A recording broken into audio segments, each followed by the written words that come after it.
So I wanted to tell a story that, that really obsessed me when I was writing my new book. And it's a story of something that happened 3,000 years ago when the kingdom of Israel was in its infancy.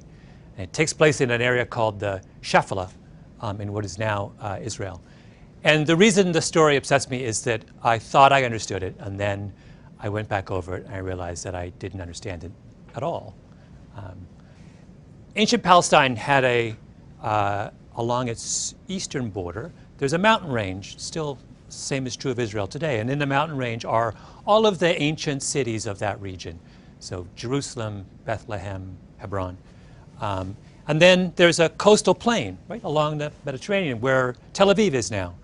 And connecting the mountain range with the coastal plain is an area called the Shephelah, which is a series of valleys and ridges that run east to west. And you can follow the Shephelah, go through the Shephelah to get from the coastal plain to the mountains. And the Shephelah, if you've been to Israel, you'll know it's just about the most beautiful part of Israel. It's gorgeous with forests of oak and wheat fields and vineyards. But more importantly, though, in the history of that region, it's had a real strategic function. And that is, it is the means by which hostile armies on the coastal plain find their way, get up into the mountains and threaten those living in the mountains. And 3,000 years ago, that's exactly what happens.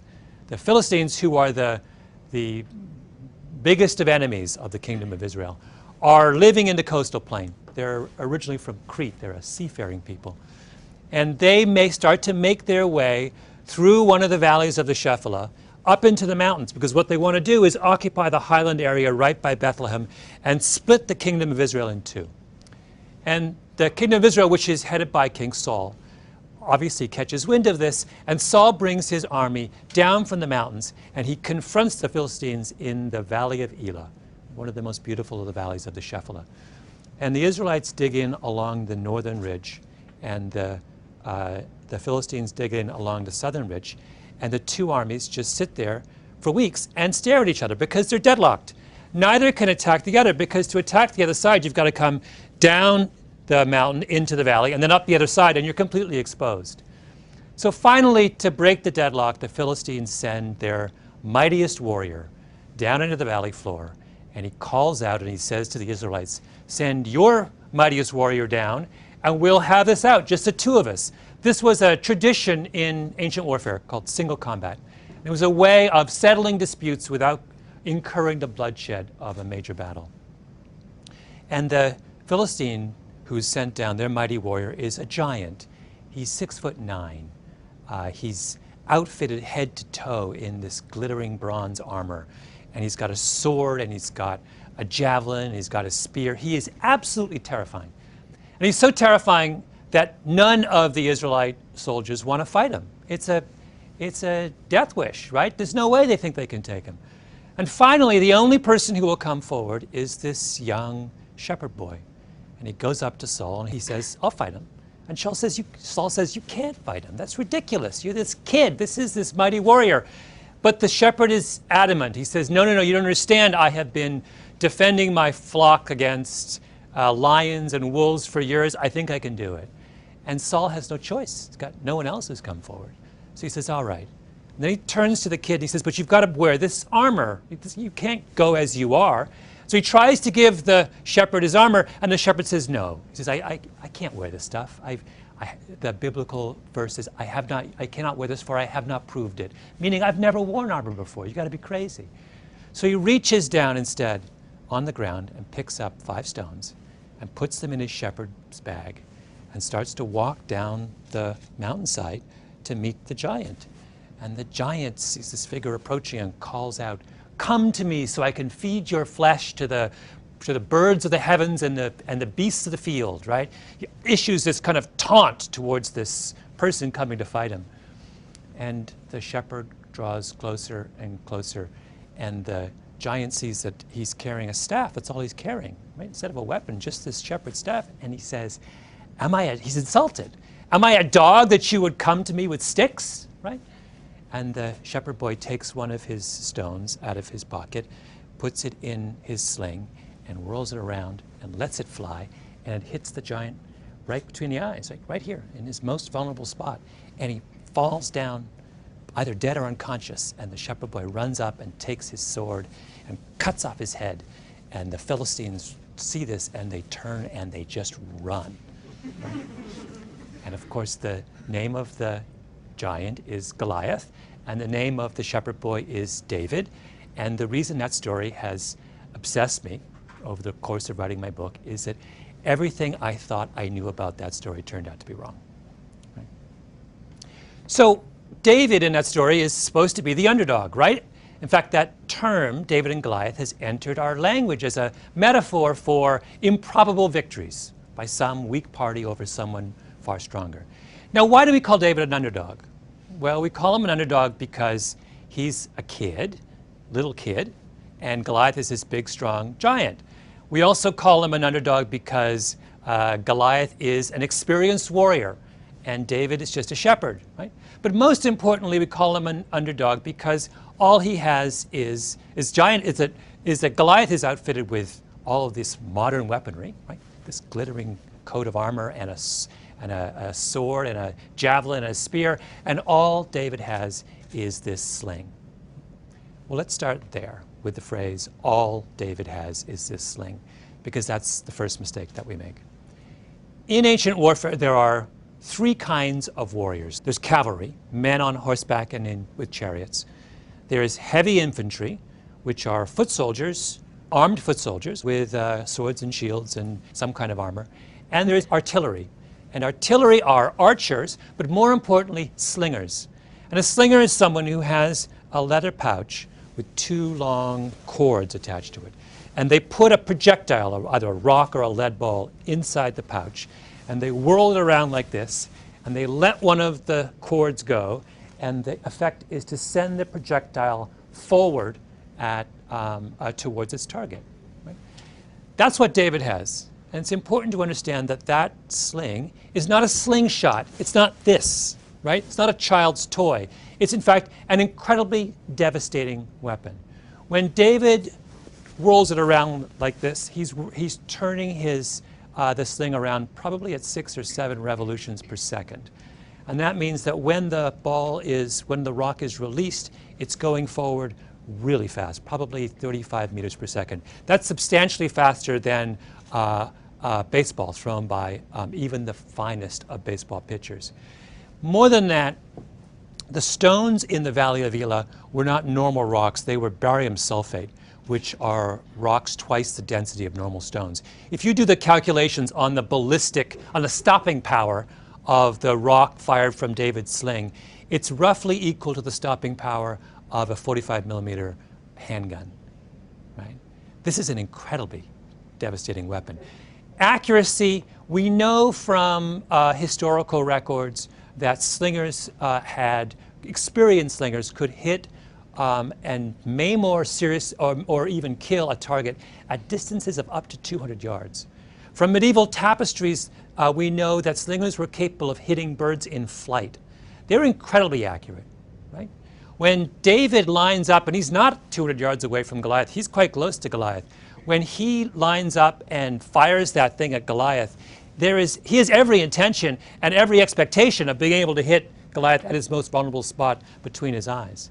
If you go back over the history of ancient warfare, you will find time and time again that slingers were the decisive factor against infantry in one kind of battle, against heavy infantry in one kind of battle or another.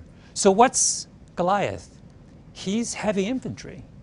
And his expectation when he challenges the Israelites to a duel is that he's going to be fighting another heavy infantryman, right? When he says, "Come to me that I might feed your flesh to the birds of the heavens and the beasts of the field," the key phrase is "come to me." Come up to me, because we're going to fight hand to hand like this. Saul has the same expectation. David says, "I want to fight Goliath," and Saul tries to give him his armor because Saul is thinking, oh, when you say fight Goliath, you mean fight him in hand-to-hand combat, infantry on infantry. But David has absolutely no expectation. No, he's not going to fight him that way. Why would he? He's a shepherd. He's spent his entire career using a sling to defend his flock against lions and wolves. That's where his strength lies. So here he is, this shepherd, experienced in the use of a devastating weapon, up against this lumbering giant, weighed down by 100 pounds of armor and these incredibly heavy weapons that are useful only in short-range combat. Goliath is a sitting duck. He doesn't have a chance, right? So why do we keep calling David an underdog, and why do we keep referring to his victory as improbable? It's a second piece of this that's important. It's not just that we misunderstand David and his choice of weaponry. It's also that we profoundly misunderstand Goliath. Goliath is not what he seems to be. There's all kinds of hints of this in the biblical text. Things that are, in retrospect, are quite puzzling and don't square with his image as this mighty warrior. So to begin with, the Bible says that Goliath is led onto the valley floor by an attendant. Now that is weird, right? Here is this mighty warrior challenging the Israelites to one-on-one combat. Why is he being led by the hand by some, young boy, presumably, to the point of combat? Secondly, the Bible story makes special note of how slowly Goliath moves. Another odd thing to say when you're describing the mightiest warrior known to man at that point, right? And then there's this whole weird thing about how long it takes Goliath to react to the sight of David.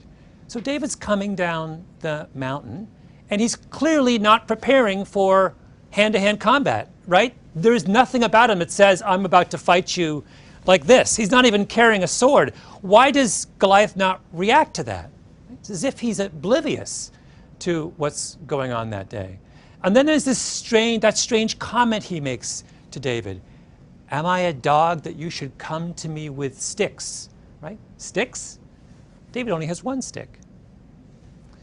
Well, it turns out that there's been a great deal of speculation within the medical community over the years about whether there's something fundamentally wrong with Goliath, an attempt to make sense of all of those apparent anomalies. There have been many articles written. The first one was in 1960 in the Indiana Medical Journal, and it started a chain of speculation that starts with an explanation for Goliath's height. So Goliath is head and shoulders above all of his peers in that era. And usually when someone is that far out of the norm, there's an explanation for it. So the most common form of giantism is a condition called acromegaly. And acromegaly is caused by a benign tumor on your pituitary gland that causes an overproduction of human growth hormone. And throughout history, many of the most famous giants have all had acromegaly. So the tallest person of all time was a guy named Robert Wadlow, who was still growing when he died at the age of 24, and he was 8'11". He had acromegaly. Do you remember the wrestler Andre the Giant, famous? He had acromegaly. There's even speculation that Abraham Lincoln had acromegaly. Right? Anyone who's unusually tall, that's the first explanation we come up with. And acromegaly has a very distinct set of side effects associated with it, principally having to do with vision. The pituitary tumor, as it grows, often starts to compress the visual nerves in your brain, with the result that people with acromegaly have either double vision or they are profoundly nearsighted. Right? So when people have started to speculate about what might have been wrong with Goliath, they've said, wait a minute, he looks and sounds an awful lot like someone who has acromegaly. And that would also explain so much of what was strange about his behavior that day. Right? Why does he move so slowly and have to be escorted down into the valley floor by an attendant? Because he can't make his way on his own. Right? Why is he so strangely oblivious to David that he doesn't understand that David's not going to fight him until the very last moment? Because he can't see him. Right? When he says, come to me that I might feed your flesh to the birds of the heavens and the beasts of the field, the phrase come to me is a hint also of his vulnerability. Come to me because I can't see you. Right? And then there's, am I a dog that you should come to me with sticks? He sees 2 sticks when David has only 1. So the Israelites up on the mountain ridge looking down on him thought he was this extraordinarily powerful foe. What they didn't understand was that the very thing that was the source of his apparent strength was also the source of his greatest weakness. And there is, I think, in that a very important lesson for all of us. Giants are not as strong and powerful as they seem. And sometimes the shepherd boy has a sling in his pocket. Thank you.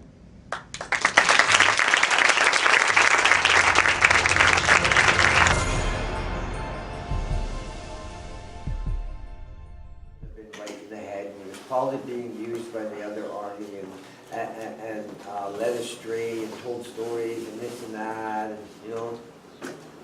He was probably the Philistine king thought that the Israelites would run away. Yeah. Right? So, let's welcome Scott to the stage to give us his opinion and sharing. So how much time do you need, or are you just going to freestyle it? I didn't prepare the whole thing, so I don't know if it's going to be 5 minutes. Okay, all right, Just so do we'll just do what I how- can. Yeah.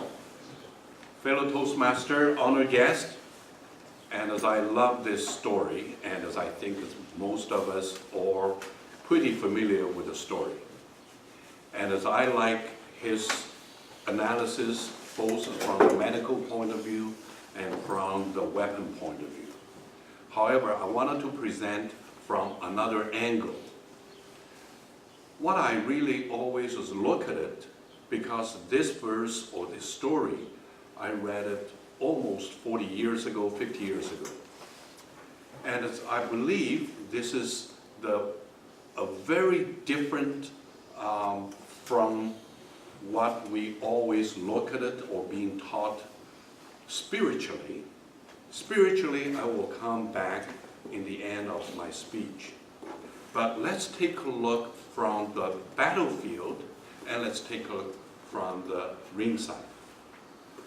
We never seen a heavyweight of a boxer and fighting with a featherweight, because it's not a match.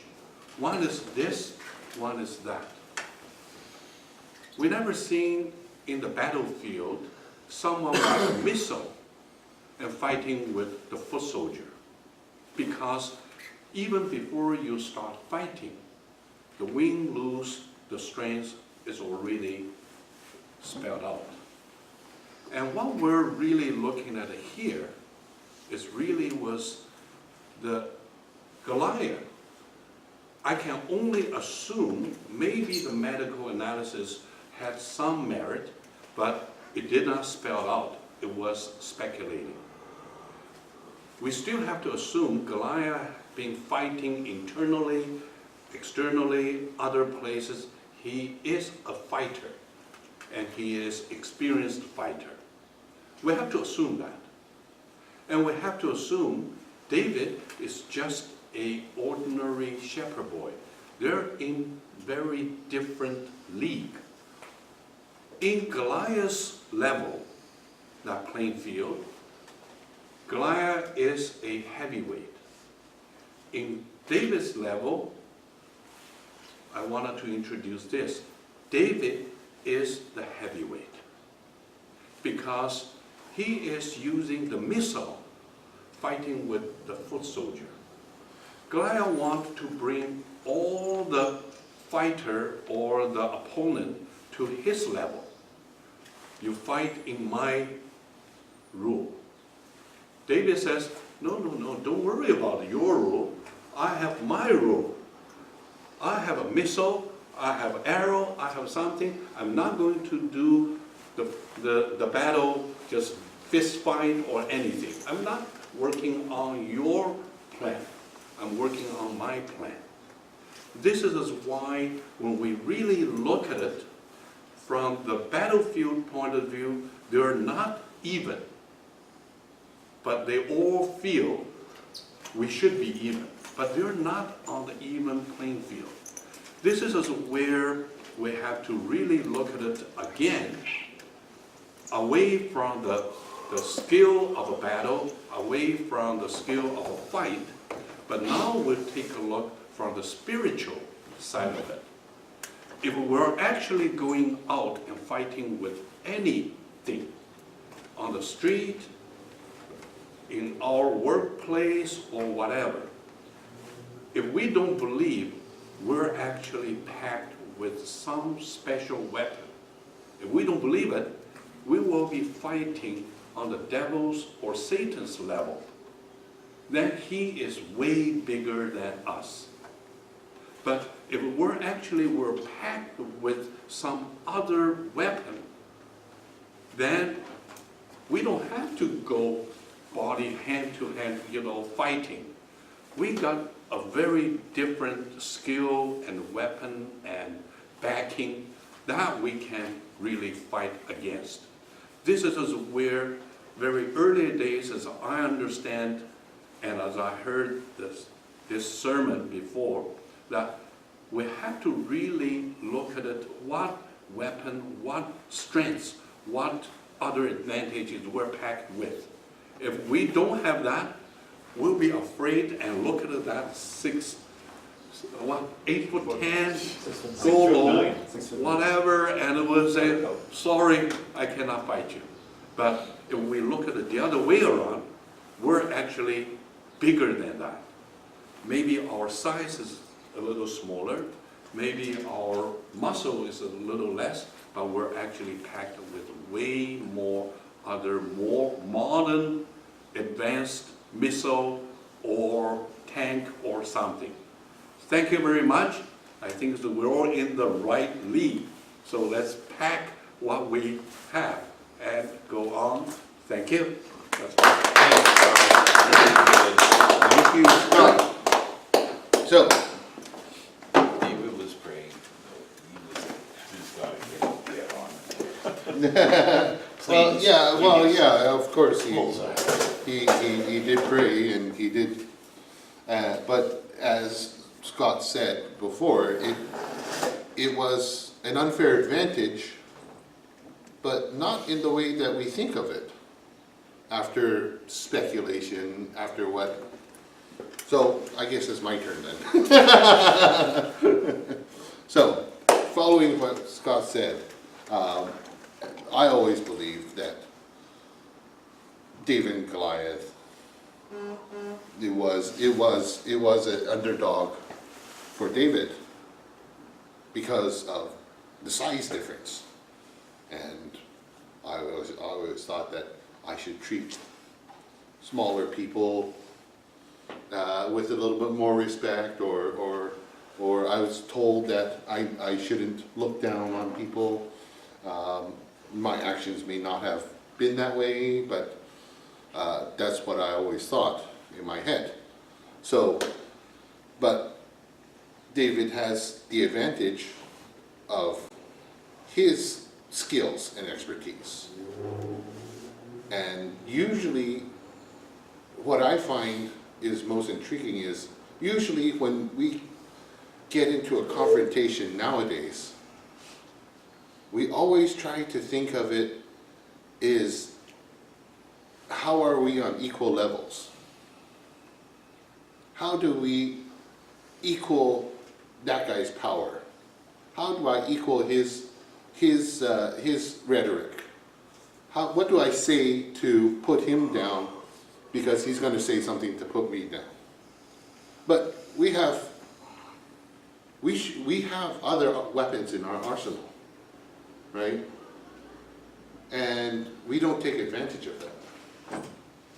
Plenty of times we don't even think of using the sling. We think of, I'll pick up the sword, pick up the shield, pick up the armor. I'm going to fight it out like this and hack and slash, and I'll lose an arm and a leg and probably die because this guy is 6'9" and towers above me, and he's all muscles, and we scare ourselves, a lot of the time, scare ourselves out of the fight before we even get into it, right? Yeah, we talk ourselves out of it before we even get to it. And when we first had this meeting, this talk with this TED Talk with this group, everybody was talking about, oh, okay, yeah, this is right, that David had the power of Christ behind him, but it's also a different mentality, different way of thinking, which is, I have my weapons, and I'm not going to fight you on your terms. I have my own skills and abilities. Why do I need to fight you on your level? And I think that's key of what I learned from what Scott read from this video. So, thank you very much, Toastmasters. I don't know how far I got, but Oh, someone timing? no, nobody's timing. He gave confidence. Nobody's timing, very relaxed. Who wants to go next? Somebody want to go next? Well, Okay. Round robin, right? Anyway, well, this is sort of, Gives me a moment. fellow Toastmasters, Scott, it's good to be back here. You know, David and Goliath, that's one of the oldest stories in the Bible. That's a story I really like a lot. Here you got this giant guy that I wouldn't want to stand up to. David's just this person that nobody knows about. He's just a guy who walks around and protects his sheep, and he's really important to the sheep. There's snakes and wolves, and the sheep depend on him. They depend on the shepherd to take the sheep to the water. You know, sheep have to drink water that's still. They don't like the water that's rushing out of the creek. They like it all nice and calm. And he's used to dealing with a lot of tricky situations where wolves might be moving into the sheep, and he really takes his job serious, and the sheep depend on him, and he depends on God to guide him through everything. And he's got his staff and his rod, and that's really his weapon that he uses to protect his sheep. But the man's filled with a bunch of confidence, and you know, here he is with David, and he's got to fight David, and he walks into battle with a lot of confidence, and it's just kind of like in Troy, where Brad Pitt's fighting this big giant, but if you do a strategic hit, you know, you're going to win. In the Second World War, you have the Germans fighting the Russians. They're outnumbered by the Russians, but they still go to fight them because it's really a chess game, and it's where you put your pawns and your king, your bishop, and you play that game of chess. But they go in with confidence, and David certainly went in with a lot of confidence and showed that it could be done, and took Goliath down and surprised everybody. We have big David and Goliath stories going on today, where the little guy will stand up to a big corporation in the courthouse. And, you know, it boils down to right and wrong. You get a fair judge. Everything's judged properly. The little guy will beat the big corporation. And that's all I have to say.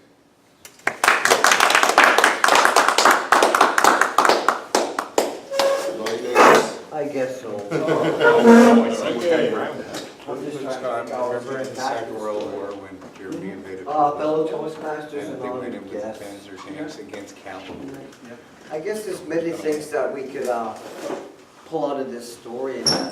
But one of the things that I wanted to speak on was, you know, David was a hunter because he had to be, because lions and different animals, I'm not sure what kind of animals they had in that land at that time, so I'm not going to pretend to be knowledgeable in that area.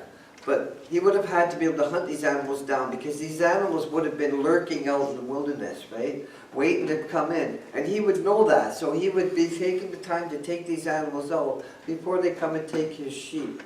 So he would have, that man would have had a lot of courage and experience at killing. And I would say that in confronting a beast like Goliath, which appeared to be a beast, but I have this funny feeling that from my own experiences from martial arts and that, and the training that I had, that our teacher taught us that in the skill of fighting, it is never about the size. It is about this. All true power comes from here, right? So Goliath, I don't think was right in the head.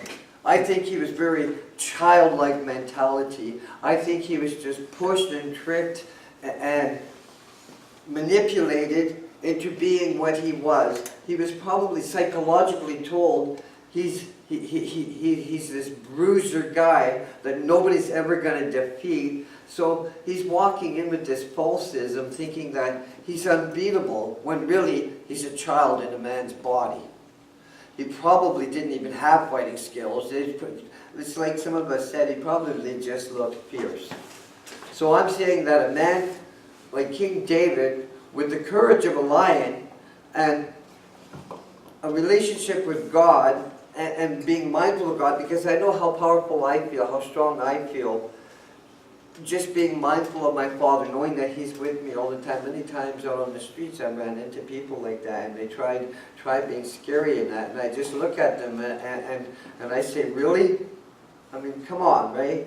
So I think really David just faced the giant, didn't think nothing of it, whirled the rock around, took a shot, got him square in the forehead, and took him down. And I feel really bad for Goliath, because I think he was used. I don't think he was treated very well at all. So yeah, I'm saying that David was a hunter. He had a lot of courage, and he didn't even think about the size of that giant. He just went in and did the job. Thank you. Yeah, he did the job, Lloyd. The guy was already down and he still cut his head off. Yeah. That's the trophy. Yeah. You gotta have the trophy. The guy when he's already. Fellow Toastmaster, honorable guests, today's TED Talk is extremely interesting because it combines some story that we know as Christian for many years, the giant against the little underdog David. But then the speaker actually did a lot of research. From some of us that enjoy physics, he is actually saying that, you know what, that little piece of stone is a different type of stone. The density is double of regular stone that you can find. So that's the science part of it, is starting. And then when he swing that with some centrifugal force or whatever, when it go, it can actually reach a 45 millimeters, shotgun type of, penetration. So he kind of shared with us the funding beside those two scientific research that he was saying. He said in 1960 there was actually, I want to go and dig up his research paper. He was saying that there was a medical research on the health condition of this supergiant, and the research was done in 1960. They were arguing that for a particular person that is extremely and abnormally tall, something maybe happened in his, some gland inside his brain. And because of that, they may have certain type of symptoms. Some of them are double vision, some of them are nearsighted and all this stuff. And he was able to use all this scientific data, research, apply to the fact that, hey, when you read the Bible, very careful. He said he want to hit me with sticks with an S in it. So that means multiple. So why this little guy only carry one stick? How come he's seeing double images? Then he's using this research to substantiate that, which is very detailed. Of course, we have to go back and look at the source of that research, which is me. I like to look at the original source in order to finish my critical thinking. But if assuming that that research is correct, that means whoever is studying that portion of the Bible, wow, it's devote a lot of time. You know what I mean? You have to do a scientific research to understand why this person is super tall, and you have to do a random sample of so many tall people and find out that this particular Golo is okay. He doesn't have that tumor, but this particular Golo, he could be having some tumor. So they do a lot of research, do some statistic within certain standard deviation. They calculate and conclude that in that tall, super tall abnormality, like too tall type of category, there's a high percentage are in that type of health condition. So I must say, brother and sister, there's a lot of people out there, they devote their life just to analyze a couple of sentences within the Bible and try to make, some people are very, like non-Christians, they are very argumentative. They will sometimes cannot understand the different realm, like, oh, we're talking about spiritual thing, that's why the little boy can defeat the giant. If you approach those scientific mind in that way, you can never, make them understand. But if you have some science behind it, which I do believe that God is the greatest scientist, somehow I feel that. Because he somehow developed this world in such a way that we cannot explain a lot of things. And science is not to invent only, but sometimes to discover. Just like Albert Einstein, he actually discovered the relationship within certain things, E=mc², let's say. But that particular relationship is already there. So he did not invent the formula. He just figured out, wow, there's such a formula between this thing. So, he's one of the greatest scientists, that see through thing. But he's very humble. He said, the reason why I can discover that is because I stand on the giant's shoulder. That is, the scientists before me, they discover a lot of theories. I stand on them, and of course, at the end, he knows that there's a God, mighty God behind. So he's just a kid walking down on the beach, discover a very nice shell. But he did not invent that shell. He just discovered that shell. Someone mighty already, somehow arranged that he has the chance to discover that particular treasure. So today we're here, and then I feel that it's quite blessed because first, we understand that we are fighting a very tough spiritual war, but with this encouraging message, it seems that to a lot of people, we are the underdog. Look at the world around us, it's very chaotic, so we are kind of like fighting a very strong evil. So we are, from this particular analysis, we are kind of like the underdog. But do understand our weapon within, which is kind of like what David has. I think he saw that weapon because he has the fear of the Lord, and it's the beginning of wisdom. So he understands that, okay, I respect God, I pray. And then before anything, I pray, right? Because he respects that spiritual realm. And then with that strength in him, then, he just sling, and then it seems that it's a joke for a lot of people that are non-believer. But now that with all the science behind, and with our spiritual understanding, it's just like, it's a blessing that the TED Talk speaker take up so many research and make us understand, the two mountain range, and then they have to go down, and then instead of too many bloodshed, they pick one person from each team, whoever can chop off the other person's head. So that is remain a lot of very interesting historical information. I really enjoy it. I hope you are too. Thank you. Thank you. Okay, Mr. go Harvey. home. How are we beginning to think that there was a second slinger?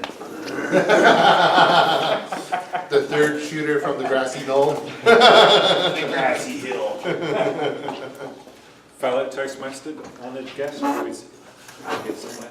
Many guests. When I was listening to this talk, I was reminded of a story I read about. I just reread it quickly as I could while concentrating on the other talks. That is somewhat similar. Now, forgive me as I introduce a politician into this. You may like or dislike this politician. That is not the point. It's not about politics. It's about what some people here alluded to, which is strategy. Strategy is the key thing. Our mind is one of, as I think Lloyd pointed out, one of our most powerful weapons. So this particular politician is Justin Trudeau. Now, he's a smart guy because he was challenged to a charity boxing match. Now, you may be aware of this. This happened 5 years ago, and he was challenged to, and the charity actually raised $200,000 from this boxing match. He was challenged by a Conservative MP who had a black belt in karate to a boxing match. Now, Justin Trudeau, you may be aware, is fairly physically fit, and I believe he has done boxing, so he isn't a complete neophyte. But he's up against this guy, this black belt in boxing, and I've seen pictures. Justin Trudeau's okay, he's fairly tough, but this guy I would be like, no way am I fighting this guy.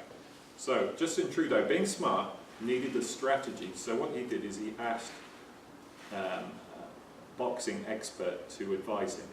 And this was the strategy, and it's a very strange strategy. He said to him, what you've got to do is you've got to absorb all the damage. You've just got to take it, because you've only got one chance to win. Your one chance to win is to get him with a really good hit when he's tired. That's the only way you're going to win this. And so what happened is in the first round, he pretty much, Justin Trudeau is like this, correctly absorbing all this. This guy's going like this, punching him out. I haven't seen the video, but I'm not very into boxing. Round 1, Justin Trudeau is losing. The other guy is 3-1 favourite to win, so everyone's like, yeah, Justin Trudeau's not going to last. He's being pummeled. This game is over. Round 2, other guy comes out pummeling. Justin Trudeau's like getting beaten up. You know, I'm sure he's bloody and tough. You know, the other guy punch. Round 2, other guy definitely won that round. So everyone's like, oh yeah. Round 3, it's obvious who's going to win. Black belt guy, who I believe is called Brazard or Brass Knuckles. Round 3. Now, unfortunately, the guy's been punching and is starting to not punch correctly, something to do with breathing, and is tiring himself out. So Trudeau sees that he's now got the guy tired out, and he gets him with one good solid punch. Probably a left-hander, I'm not sure, I'm not a boxing expert. But gets him, knocks him out, and wins the match. So the key here is that Justin Trudeau, a bit like David, who knew that he had his own ability and had a strategy and followed through with it. I mean, I can imagine that David, can you imagine going out there going, okay, I've got a sling, I'm pretty good with this, but there's this scary guy. I mean, you've got to be pretty confident with that strategy. Likewise, Justin Trudeau had got a strategy, but it's a pretty scary prospect to be absorbing all those punches. And yet, he succeeded. And that is where I would call it asymmetric warfare. David and Goliath is unmatched. You say they're completely uneven. One is skilled in one area, one is skilled in another. Justin Trudeau, asymmetric, you know, black belt, karate, this guy's absorbing punches. You also see it in modern warfare, asymmetric. You'll have like the US Army versus insurgents who just have very minimal weapons, all, you know, hiding in buildings or planting roadside bombs. So strategy is key, and I think in the spiritual terms, many people have said that this is really important.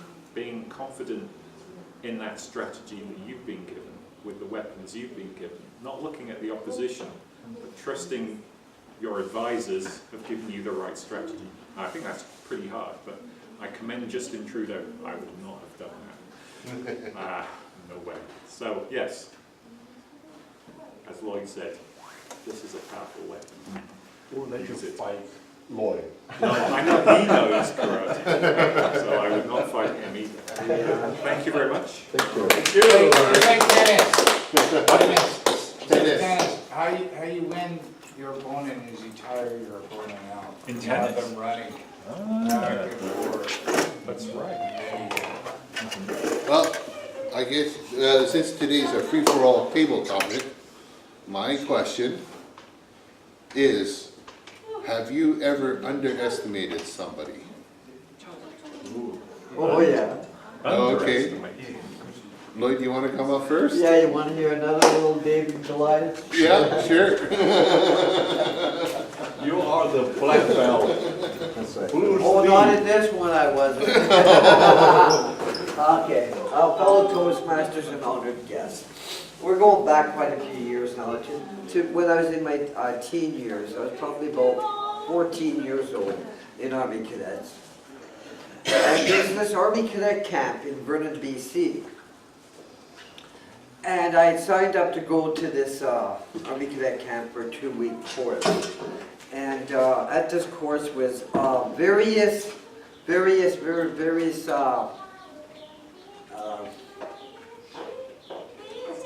Army Cadet Corps, like different infantry and armored and all these people and that. But one of the guys that was there from the armored battalion was about this tall compared to me at the time. And everybody used to give this kid the hardest time They used to make him so angry and then make him and chase him, and he'd run. And this kid could run faster than a rabbit, I tell you. So one day I decided I was going to play the bully role, which I'm not very good at. And I decided to go and play with this guy and piss him off and all that, and call him names and stuff. So you know what he does? He turns around and he goes, listen, fly, and he turns around and bam, right here in the jaw. And I stood there shocked as hell, and I'm like, well, that wasn't supposed to happen, but it did, right?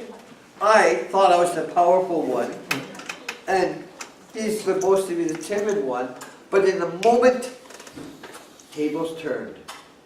He had enough courage to turn around, take that shot. It was on target, shocked the heck out of me, and I didn't know what to do then. I just stood there dumbfounded because I was beaten. And that was my story of David and Goliath in my life. Don't ever think that you are more powerful because you are bigger than somebody. Don't ever think you are more powerful even though you outnumber somebody. Because I had another time, actually, I may as well tell you about that too, was when I was blue belt in Kung Fu, and I went to this bar in Burnaby called the Wooden Barrel, and there was this very big native gentleman there, about this tall. They called him Chief, and he had a whole bunch of buddies that always came in there and drank. And one night I'm sitting there and I'm talking with these guys about Kung Fu and all that. I guess maybe it seemed like I was bragging and all that, but maybe I had a right to that night, because I go outside at the end of the night after they shut down the bar. He comes outside with four of his buddies, but he equals 5 with him, and surrounded me. And I automatically stepped back into his stance, and I hit one guy, and then they all ran off, one by one. I left the one guy, Chief, standing there by himself. Now he's standing there by himself, looking at me, and then he ran away. And then I got angry and I cried, and I was like, I want to kill these guys, right? So yeah, there was another story of courage. In the moment, bang, it just all happened just perfectly, you know? It's just the way the human mind works. It is what we call, in a moment, survival instinct, Yeah. right? So that's my David and Goliath story, both sides of the table. Thank you. Okay. Question? Who was next? Yeah, you can pick who's next now. Should I tell us? Huh? Well, this is part 2, Oh, part so two. Oh, yeah. we can Scott? go the other way around, or... Scott? I don't think I've ever really underestimated. Hi, I'm Scott Feldboy. Yeah. Scott, the question is, when have I ever underestimated somebody? Have you ever underestimated someone? Yeah. Never underestimated somebody. Hi, I'm Scott. Hi, Scott. I'm sure I have underestimated somebody. I can't really think of a distinct time in my life when I've underestimated somebody. I guess the other day, my wife came down to visit me, and she was driving her car. She was trying to park her car. In my head, I'm thinking, okay, she doesn't have a lot of time experience on the road. And she was coming, she was backing it, she was parallel parking, and she was getting it really close to another car. And this is a new car she's driving, so I'm a little worried, protective of it. And I'm watching her backing it up. She gets it in its parking spot. She's backing it up, and she keeps going. And she's only like this far away from the other car, and I'm like, stop! Right, because you have to yell like that to stop it. And of course she gets mad. How dare you yell at me? And stuff. I'm like, honey, you're close to hitting that car. You're literally, I'm sorry, but it's your car, and I'm protective of it. I don't want you to hit it. You're that close. She's been driving for only since January. She goes, Scott, I know what I'm doing. You see the window? Look in the window. And I look in the window just like I'm looking at this little computer screen. And what do I see? I see my reflection. And I'm like, okay, sorry. I'll say you're smarter than I am, I'll just shut up. That's a the same story.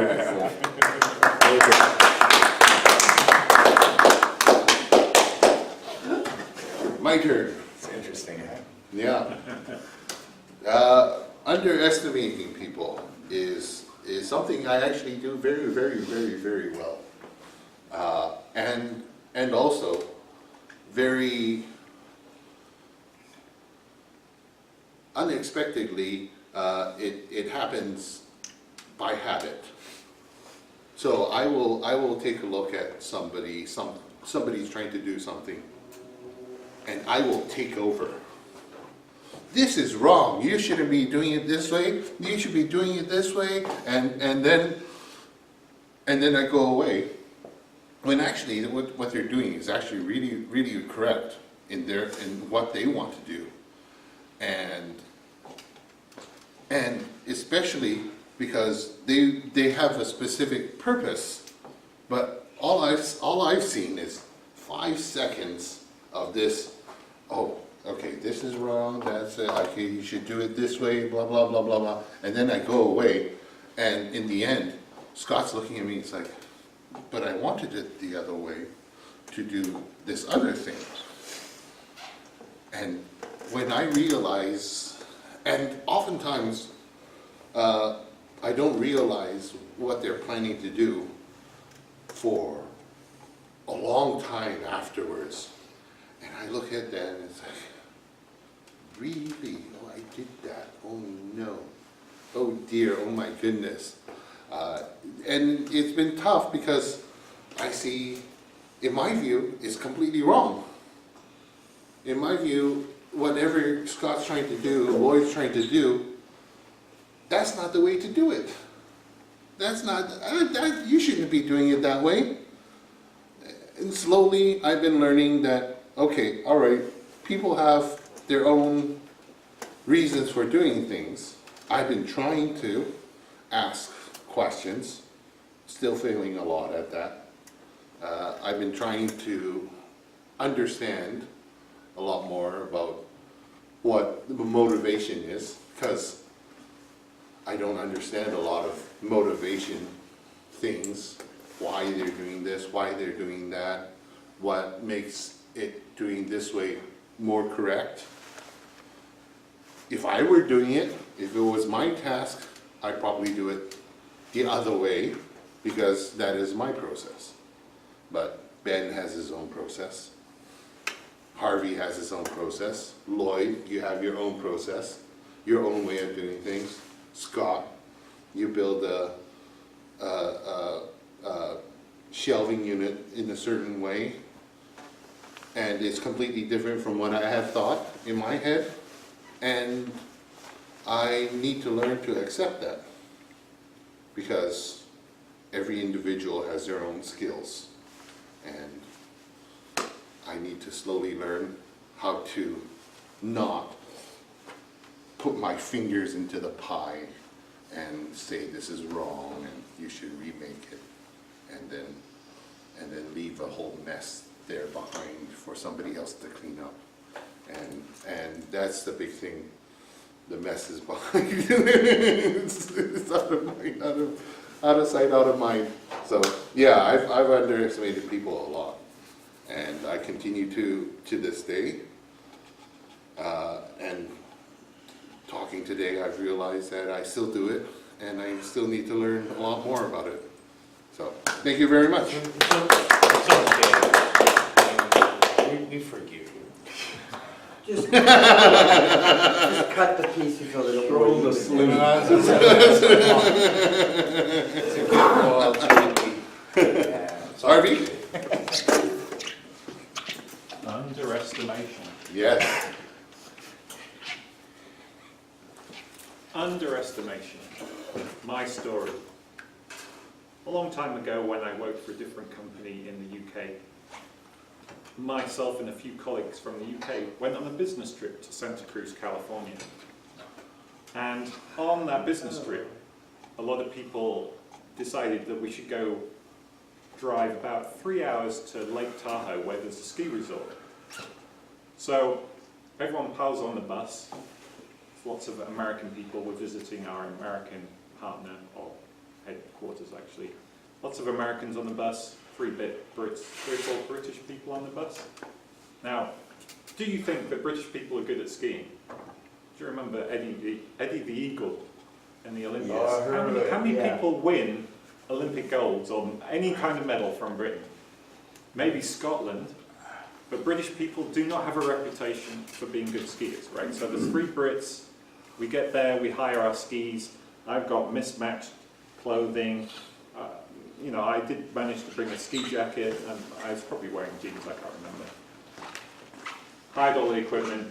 Now on the way up, there's a guy sitting in the bus, he's got all the gear, and he's saying, when I get there, I'm going to go down the black run straight away as fast as I possibly can. Maybe I'll do some jumps, and maybe I might do cartwheels. And he's talking all on the bus to us Brits who are just saying, yeah, you sound really expert and stuff.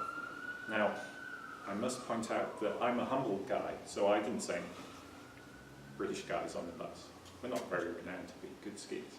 So, first run, British skiers get on the lift. Raggy guy. It's got his like a backpack, camel backpack, you know, the one with the, you can drink the water as you're going up. He's got all the gear, he's got his own skis, he's ready to go. Gets off the top of the run, skis straight down, super fast, straight. British guys are like, He gets to the bottom, stops, turns around and goes, so he can turn around and go, you look at how awesome and how fast I am. Awesome I am. And he turns around and I'm suddenly going, that was a good run. Should we go again? And he's like, wait a minute, British, what? Wait, what? See, I haven't told him that actually I've been skiing for a long time, since I was about 6, and went skiing every year, and actually am fairly good at skiing. Didn't mention that humility, see. Completely underestimated the British humility and delight in taking down people who are putting themselves up too much. You guys need to learn a lesson not to brag so much, because there's nothing we don't like is people bragging. We're quite a reserved country now. We're well behaved and we try not to underestimate. So that is my underestimation story. I tend not to underestimate people for that very reason. If you do, you will often be made look a fool. So I really enjoyed making him look a bit silly.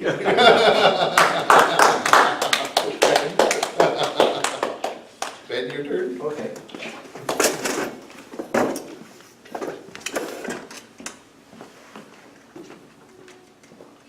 Hello, fellow Toastmaster, honorable guests. The question is, have we ever underestimated someone? Then I was writing some ideas, and then I thought, oh, what is the motivation of underestimating someone? I was trying to understand why do I sometimes underestimate people, but that's just for me. Maybe different people have different reasons. I somehow, with some quick notes I was summarizing, I said, sometimes maybe because we care too much about that person. So kind of like Andy, right? Andy really care about that group of projects, so that's why he jumped in. Without much resources, he tried to help right away to extend his helping hand.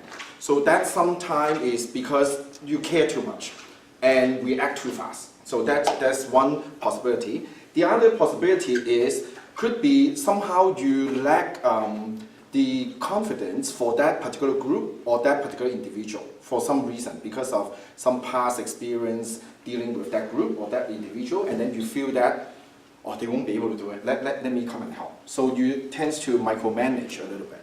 And then that also means that you're making assumptions. So you are making some assumption based on the past experience dealing with this person, or making some wrong assumption about this particular group. So that's why you underestimate them. So this is kind of like how I analyze it. Chances are, for family members, I myself, my experiences, your Scott's example, actually it happens to me too. Because my eyes are not that good, and actually my wife is a way better driver. She doesn't need to wear any eyeglasses, even at this age. Not short-sighted, not nearsighted, she has perfect vision, 20/20. But sometimes when she drive, I still try to be the backseat driver and say, oh, you know what, something happened and all this stuff. Be careful, cars coming too close and stuff like that. And there was one time, exactly like your case, she was backing up and then with such a, so much confidence, I said, wow, you're backing up a little bit too fast, right? Because I was sitting next to her and said, no, I can see it because of reflection. It's exactly so. So I kind of have that challenge too. That is, I care too much, and then somehow she's a woman, and then I somehow forgot that she has perfect vision. Actually, if I take this off, I cannot even drive. So on my license, there's a restriction there. I need this to drive, and my wife doesn't. So how dare I'm trying to, help her drive it, being a backseat driver. I think it's because care too much, and also somehow maybe a little bit of male chauvinistic inside me because of my Asian training or something, and so that's that part of it. But the good thing is, in the business world, I was able to learn some technique to avoid that. So when we do project in the business world, sometimes we have an analysis called SWOT analysis. So it's SWOT, strength, weakness, opportunity, and threat. So with this type of analysis, so before you involve a group, you will always think, okay, this particular group, what is the strength of this group? What is the weakness? And what are the opportunities in the situation here? And what are the threats? And with this type of analysis that I learned from business school, somehow it helped us have less chance to underestimate or overestimate, because we're trying to analyze the whole situation.